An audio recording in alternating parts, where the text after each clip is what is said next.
Hello, here we are back again with the usual conversation with Viviane Vanfleteren and Nancy Denney Phelps. So we'll learn everything about Viviane, I hope so.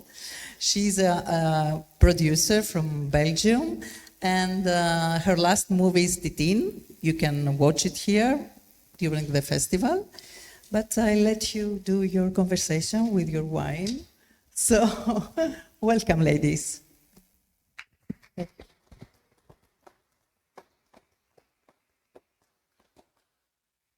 I'd like to add just a few more things about Viviane, because there's some very interesting things in her life. She's the founder of Viv Films, an independent Belgian film production company. The company has credits that include The Triplets of Belleville and The Secrets of Kells, which were both nominated for Academy Awards. So this is not a lightweight lady. In 2009, Viviane and her co-producers from Les Amateurs and Cartoon Saloon won the Cartoon Movie Tribute Award for European Producer of the Year. And she's also the producer of the award-winning film Titina, the mostly true story of the Italian airship engineer Umberto Numbli and his beloved dog, Titina, the first dog to go to the North Pole, who was a pet. So how did you become involved in this project? Thank you for the introduction. So, yeah, I got involved. I saw the presentation of the film at Cartoon Movie, and I took immediately contact with the producers, Lisa and Tonya, and Kaisa, the director, but she's also producing part of the production company. And we started talking, and when they knew me and they knew what I've done, they immediately said, yeah, okay, let's partner up. And we were first looking for a third partner to complete the co-production, but then after some time we figured out that maybe we could do it, the both of us. So it's the first time that I produced a film with only one co-producer from Norway, and we were quite lucky because they could bring quite some money to Belgium, which meant that I could finance a lot of the film, actually.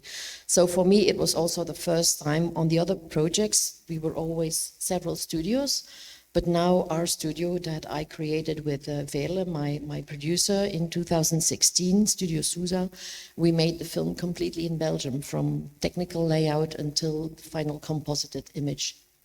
And that was really a big risk, but I like to take risks from time to time. How was the decision made to tell the story about an airship expedition to the North Pole in the 1920s from a dog's perspective? Well, at the beginning, the first script I read wasn't set up that way. But when I read the script, I told them that they should probably tell more about the dog's perspective. So actually, while doing the storyboard and the animatic, we changed a lot of things. And I must say, even when we started production, they were still editing in the animatic from time to time, which was a hard thing for the studios, but we managed. But I brought the trailer with me, so maybe we could watch the trailer so that people know. Yes. Din bastard pølsefyr. Ja, men det jo ikke min hund. Du helt alene? Hva heter du? Nei, jeg tror du sa Titina. Ja, Titina. Dette Umberto Nobile? Ditt navn Roald Amundsen, polfareren. Jeg vil reise til Nordpolen, og jeg vil bruke et luftskip. Og jeg vil at du skal bygge det. Helt siden jeg var en liten gutt, har jeg hatt lyst til å reise til Nordpolen. Et sted helt på toppen av kloden, hvor ingen mann har satt sine ben. Titina, kom igjen! klar med hunden, ser jeg. Selvfølgelig. All right, boys. Cheese.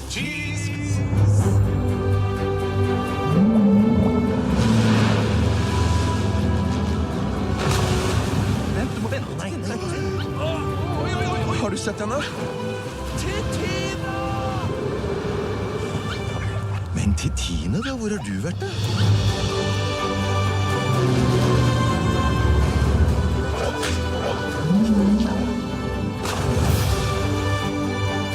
Du måste ta bort isen från propellerna!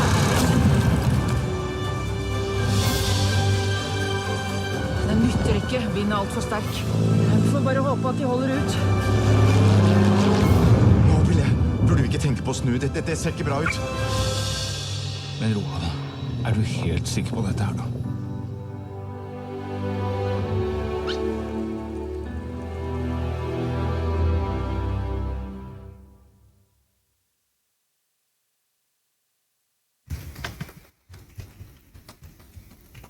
So for Kaiser, the director, it was quite a challenge to make a film about two men with big egos. So how would you tell that story? So the ideal way was through the eyes of a dog, a female dog. So because actually it's a story about two men, and the producers were all women, director was a woman, then we had the character designer was a woman, Siri Dokken, then we had also the background designer, Emma McCann, a woman, and then we had the animation director in Belgium, a woman, Marie-Laure Guisset, who also worked on the triplets with me and on Brandon. So she's a really good animation director, and together we managed to make this movie. For those of you who have not had the pleasure of seeing the film, it is playing here at the festival. And it's not only interesting for the story, but also for the archival footage, because there's a great deal of archival footage in the film. How did you go about making smooth transitions between animation and archival footage? I must admit that at the beginning I was a little bit skeptical about it, because I thought like, okay, how are we gonna manage? At some point it works well, like in the beginning of the movie, Nobile, the engineer, is watching an old tape that he finds, and so within the screen we have inserted the documentary images. But actually it worked really well, even on full screen. It gave that little extra thing, like it is a real story. It is based on a real story. We invented some things to make it a little bit more things happening in there. But when we saw the result at the end, I was really convinced that it was the best decision that we could have taken. And I've seen that after screenings, even children, they go like, oh, this story really happened. Titina really existed, which... Yeah, I even got letters from children saying like, oh, my next dog is going to be Titina. And then I go like, great. Was the archival footage easy to procure, or did you really have to do a lot of research and work to get it? No, I think in Norway, Amundsen is really a big name. He's a national hero. So they had all that footage of his exploration. They had filmed it. So they had really easily access to it. I understand that this film is the most expensive feature film ever made in Norway. What an achievement. How did you go about financing this? Well, I brought some figures with me. So the budget, we started off with a budget on 7.8, but we finished at 8.5. Due to COVID, because we started this film, it was supposed to start in March 2020. COVID came along, and actually we started in June, so we already had 3 months of delay. We could finance the difference in what we had through the COVID fundings and some extra tax shelter in Belgium. But it is the most expensive film in Norway. I wouldn't say in Europe, but Norway it is, definitely. So we managed, the next slide will show how we did it. Yeah, so the production financing, we had like almost 50-50. So actually in Belgium, I managed to finance 40%, of which half was tax shelter money, which is a very good incentive. Then in Norway, they had also 42% of funding, and the rest was actually pre-sales and supranational, which means Eurimage and some other fundings in Norway. Yeah. For you, what was the most fun of producing this film?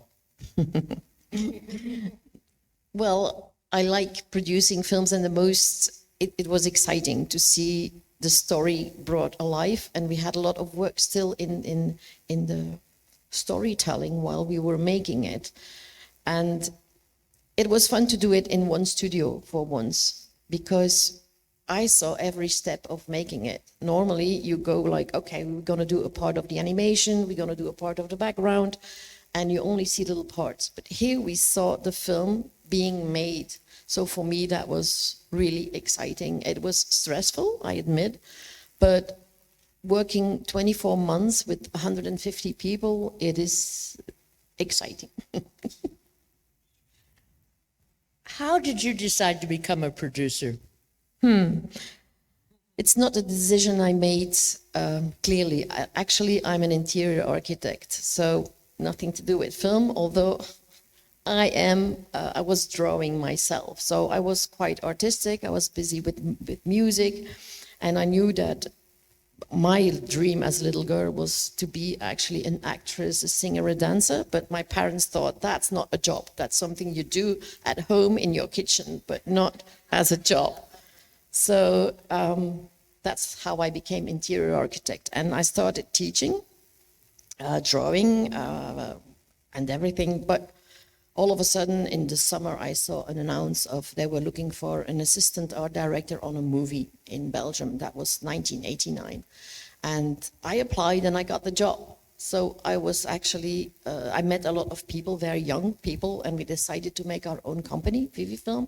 So I established it in 1990 to make a short film. So I started off with being a producer without knowing what it was. So the first years I just went on sets to find out. I've been cooking on sets, I've been a driver, I've been on production side, I've been on different sites to know what it was. And after a while, I saw a short movie. It was called The Old Lady and the Pigeons by Sylvain Chaumet. And I had my mouth going open and I said, that's what I want to do. That's it. So yeah, I got in contact with Didier because he was looking for Didier Brunner from Les Armateurs. He was looking for a co-production on the next movie, and that was The Triplets of Belleville.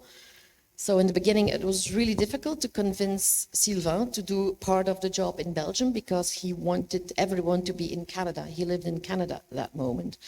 But I said no. I said, if you need part of my money, then we will bring some work in Belgium. Finally, he decided to do so. And actually the whole opening sequence, as it was completely different from the rest of the movie, he said, okay, you can do it in Belgium with Benoît Ferromont. And once we did that, he said, can you do more work? And I said, yeah, you can. So they gave us shots under the bridge, all the rest. And then he said, yeah, that was in America then. And then he said, like, okay, can you do the 3D? And we said, yeah, we can do the vehicles and the bicycles in 3D. So actually, I ended up making more than 20 minutes of the movie.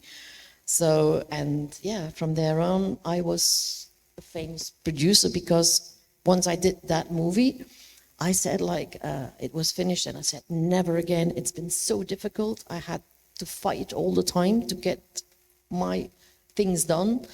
And when I gave at my place, I did a barbecue, and I said to my friends, well, I'm quitting production, that's done, I'm done with it. I got a mail saying, he's selected in Cannes. And I said, okay, I'm gonna go to Cannes and we'll see. So after that, after the triplets, I went, Didier called me and he said to me, well, I have another movie, let's do it together. Never change a winning team with a cartoon saloon. And I said, yeah, I'm ready for it. And so the rest is a little bit of history. So that's how I became a producer, by learning, falling and standing and fighting and being intelligent and being a psychologist, because artists need a lot of attention and directors need a lot of attention. And I like to give that attention, so yeah. So that's your advice to the young women out there who are interested in becoming producers. Yeah, I like to help people and young producers and like people that, oh, Veerle, who's working with me since 13 years. Now she's a producer.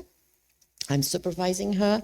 Tunde, who is here, I'm helping her out. I have a lot of other people I like to help, and they can be males too, because I have some young people coming over and saying like, okay, I would like to work for you, but can I have a look how you do the productions? And I said, of course, because I really don't want to end my production career if I retire within, I don't know how many years still, but that everything would die with me. I don't want to have that. I really want to transmit the knowledge I have. And I think, yeah, then that would be great if I could succeed in that, yeah. So you've told us all the nice things about being a producer. What is the hardest and really the things you don't really want to be doing, but you know you have to do? Well, I must say for me, the most hard part is the risks we're taking. And well, I live in Belgium. We are quite lucky with the money we have, but we're not France. So that means I had to take a lot of risks to get where I am. And there's nothing to do. Each time you start a new movie, it's like you've done nothing. So they go on a project based, not on what you've done previously. And I must say that I have internationally more recognition than in Belgium. So if I go abroad and they ask me like, okay, do you want to co-produce? And they say, oh, she's going to co-produce. It's okay. She's going to keep her word and she's going to do it. In Belgium, it's always, yeah, we don't know. Why do you want to co-produce that movie and not another one? And why don't you do your own IP? And then I go like, okay, do you have money to develop my own IP? It's not with 50K that I'm going to make a movie, so, or develop a movie.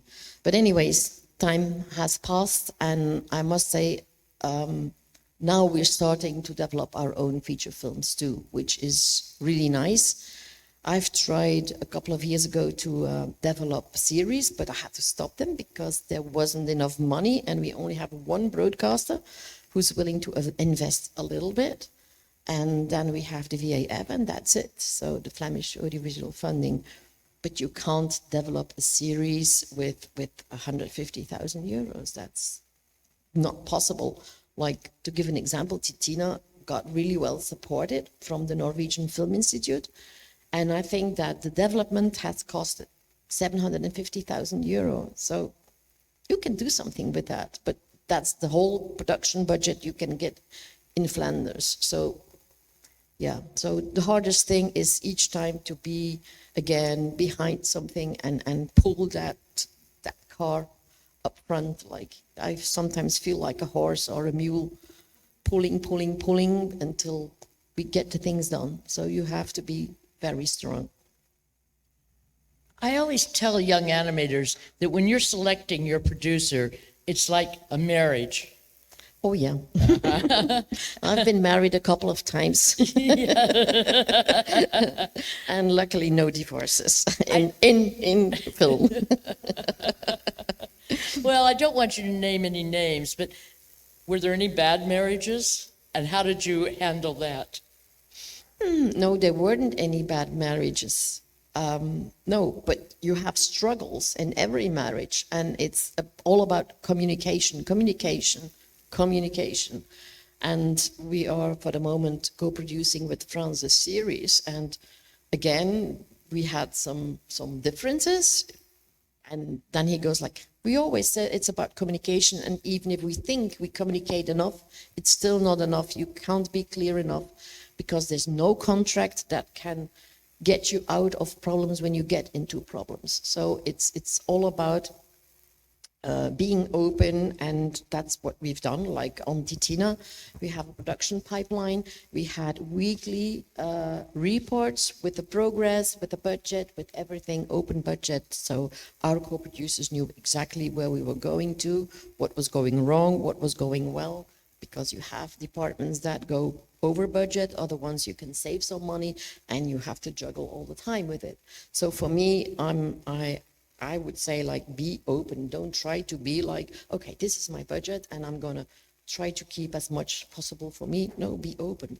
Just, that's my advice that I would give. How do you handle family life and production? Not good. Well, I have 2 grown-up kids now, but when I started production, I didn't even have children.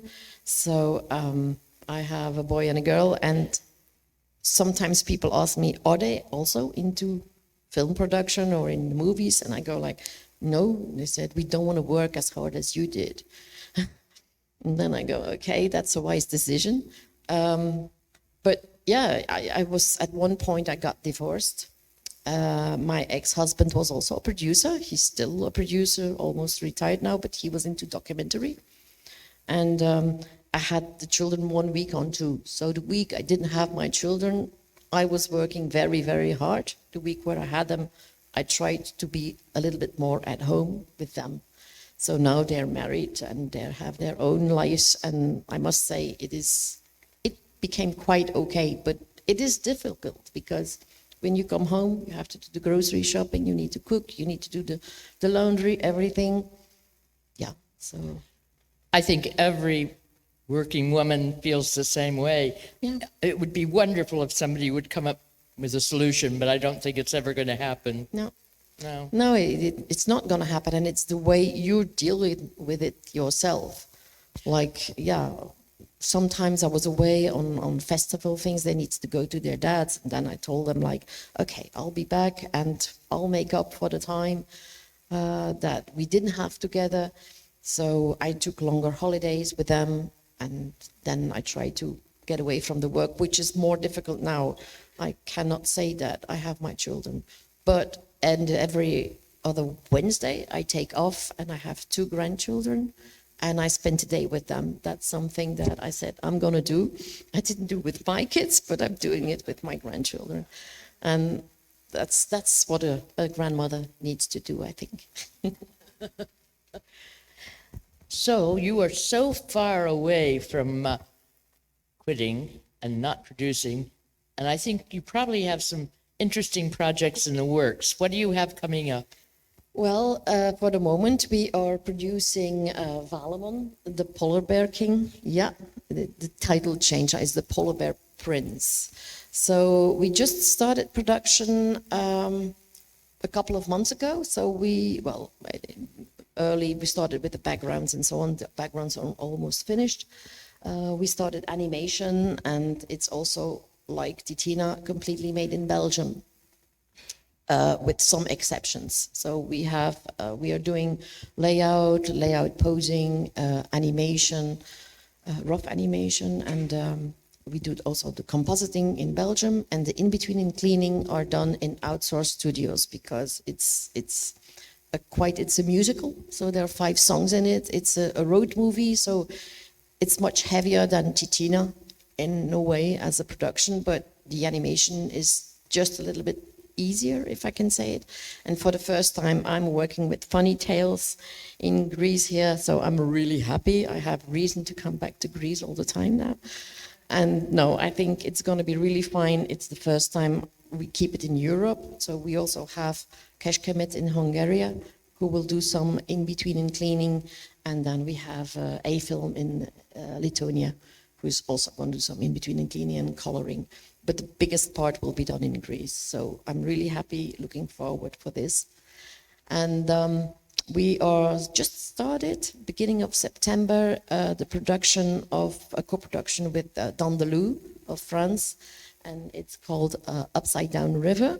It's based on a book, and it's a series of 8 times 22 minutes. And it's also for youngsters, so the quality is much higher and the budget isn't big enough, but we'll manage. So we're going to do all the animation in Belgium. Then we have another series that's going to start in February, 8 times 26 minutes. It's called Evelyn's Quest, also based on books. And then we have, that's Evelyn's Quest, the previous one. And then we have our own IP, actually.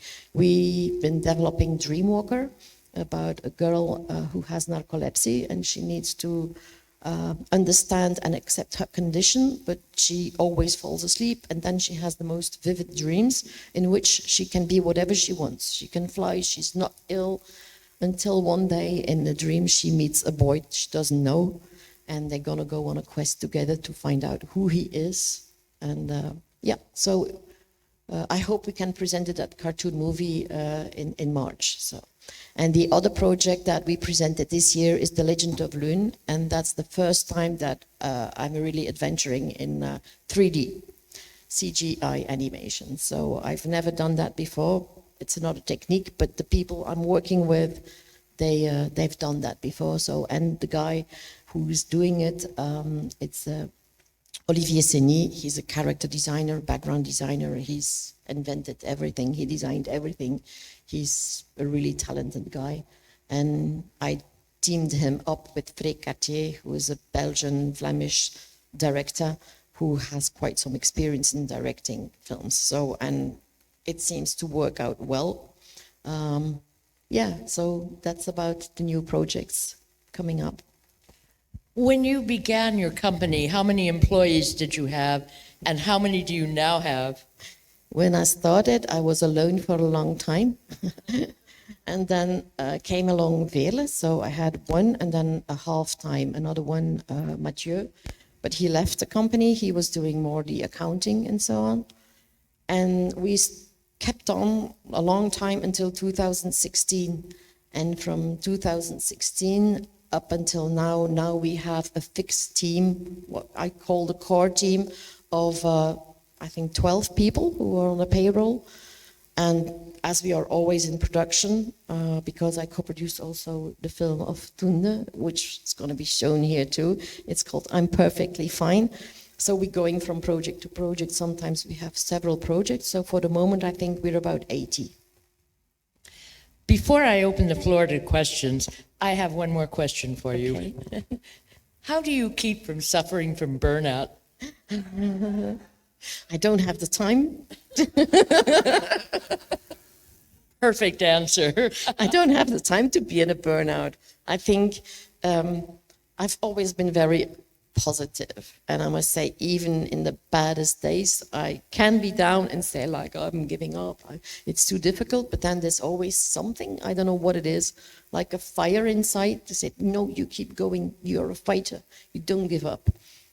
And yeah, so now I was invited here again. I was here last year and I said, that's good. I'm going to take a week of holiday before. And that's a really good thing. Taking time off from time to time is also a good solution, not to be in burnout. But yeah, I don't know. You're always looking forward to the next project. Yes, I am. And do we have some questions out there? You mean she's told you everything you ever want? Oh, good. There are questions. Yeah, sure.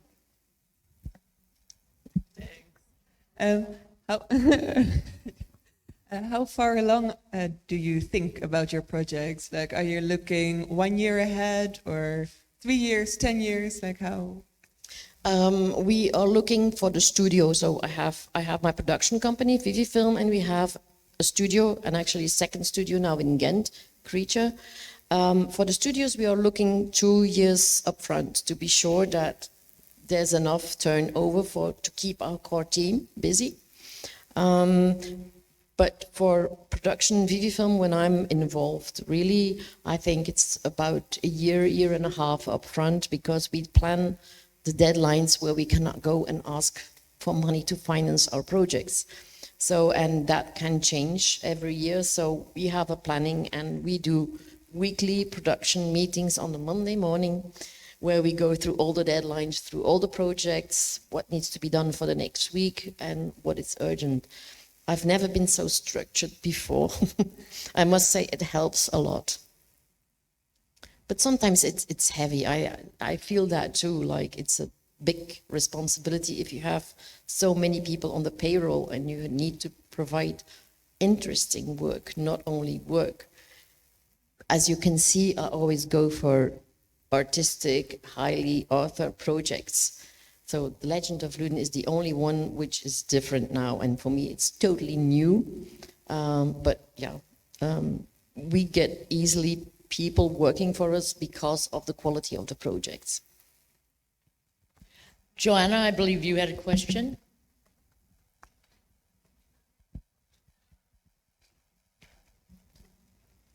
It sounds like you're creating a huge amount of work for animators in Belgium.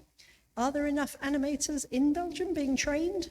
No, there are not enough animators, so we have quite some people that are moving from abroad, because one of the conditions to be eligible for our fundings and for tax shelter is that they need to live in Belgium, as we can provide them for a year of work, year and a half, and maybe other projects that are following. We have quite some animators from all over Europe coming in, living in Brussels for some time. We help them with their taxes, with everything. And yeah, so, but we have some very good animators, but strangely enough, like on Titina, we had some very good experienced animators who couldn't get in the style. And we had young, unexperienced animators that after a month, they were completely in the style. So it's always, yeah, it's you really need to test them. We know that we always take a ramp up of 6 weeks for artists to get in the style and to see, is it going to be good? But mostly for the people coming from abroad, we'll ask them to do some testing, because we won't let them move for 6 weeks. So we want to be sure that if they come, that they can really stay during the whole production. And sometimes even longer if we have other projects. Can I just ask one more? Sorry. Do you see, like, creating all of this work, does that have an effect on the colleges in Belgium? Are you finding that there are more people, is there more demand for animation colleges? You know, do more people apply? I think that the biggest problem is in Belgium, we had really good schools, but they all like to make directors and not animators. So they all want to be like, I'm going to be the next director, I'm going to be the next animation director. But finding people that say, I just want to animate, we had that a long time ago, but for the moment, mostly of them, they want to be. So schools are lacking that, I must say. And we have some support from our funding, like it's called de vloer op, that means going on the ground. People that are finishing school, they get paid through a funding system. We pay a little bit, but not a lot, and they come to work for several months like that, and then they can get a contract, and that's quite interesting. But we never have more than 2 or 3 people coming over. We cannot get more than that amount, but every year 2 or 3 people is nice, is okay.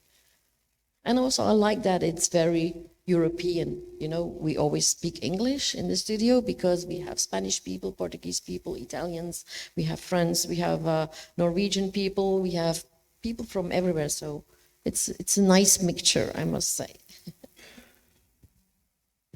Why do you consider Belgium a very good place to have a production company? Because, well, it's a good place because we have several regional funding. It's small. So if we take animators and we say, you need to go and work in the studio in Ghent because of that funding, it's not far away. It's a half an hour by train. It's not like saying to someone in the south of France, now you need to go to the north and back.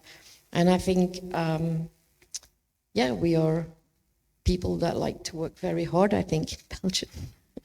So, yeah, I don't know. I've never produced in France, so I've never produced in the US or in the UK, so I cannot compare.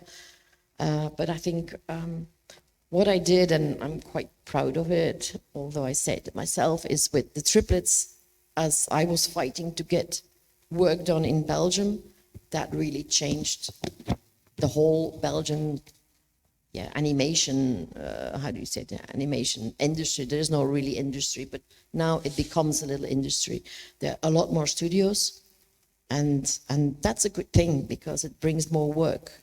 And also the regional fundings, economical fundings, they go out to the markets and they say, come and produce in Belgium. We can put up 60% of what you spend here, which is very attractive, of course. Are there any other questions? Yes, hi. Oh, yes. First, I would like to say I find you a very inspiring woman. Thank you. I can sit here and listen to you for another couple of days. Yeah, and I could talk for another couple of days. You've touched upon so many things, from personal life as an artist yourself and a producer, as a mentor as well. But I think for me, the thing that stands out the most, because I am in a position to manage an art and design college in Greece at the moment. And we are the only animation undergraduate course in Greece. So what I find the most interesting is that young people, and I know it might sound a bit oxymoron because you might see me as a young person as well, but young people are so set on having a very linear path where they go from A to B, C to D. And it also shows in what you said about people wanting to be directors. Like, you don't just become a director. So what would be your advice or your viewpoint in how to support people and young people on their journey to not view at a linear path? Because you didn't really have a linear path yourself. No, I didn't have a linear path. And actually what I did is trying to understand every segment of making a movie, whether it is live action, documentary. I touched documentary also in my early years, the first 10 years, and then going to animation and learn everything about animation. So I would say to youngs, if you want to do that, try everything, because like for the last project we were doing, we had a school from Kortrijk also, teachers coming over, and I told them, I said, well, the people from your school who are interns now, we had 5 interns from there. I said, they have signed an NDA. Did you tell them what an NDA is? And they said, no. And I said, yeah, I saw it, because they signed it and they didn't know what they were signing. And I said, you should learn them everything also about production, because sometimes they don't know what a producer does. And I think if you do, you don't have to do linear steps, but try to get interested in every aspect of filmmaking, be it production, be it coloring, be it drawing, be it development. How does it work? What do you need? I would give that. That's the advice I gave. I must say also in the studio, we have youngsters coming in, and then they go like, oh, she's the big boss coming in. And then I go sit at the table and I eat my dinner with them or my lunch with them. And then they go like, that's the only time that a boss is eating lunch with us. And we're talking about anything. Because for me, that's a lesson too. They can listen to me and I can talk about anything, even about my holidays. And yeah, and mostly about work of things they've seen or they haven't seen. We're talking about series on Netflix or whatever. And I think it is important to be close to the people and to know what is living on the floor and in reality. It sounds that you value relationships quite a bit. But isn't everything about relationships? Well, I'm a psychologist, so I would think so. Yeah. Thank you so much. You're welcome. It's been delightful chatting with you, and thank you so much for coming. Thank you for having me. And I hope the audience enjoyed it as much as we did.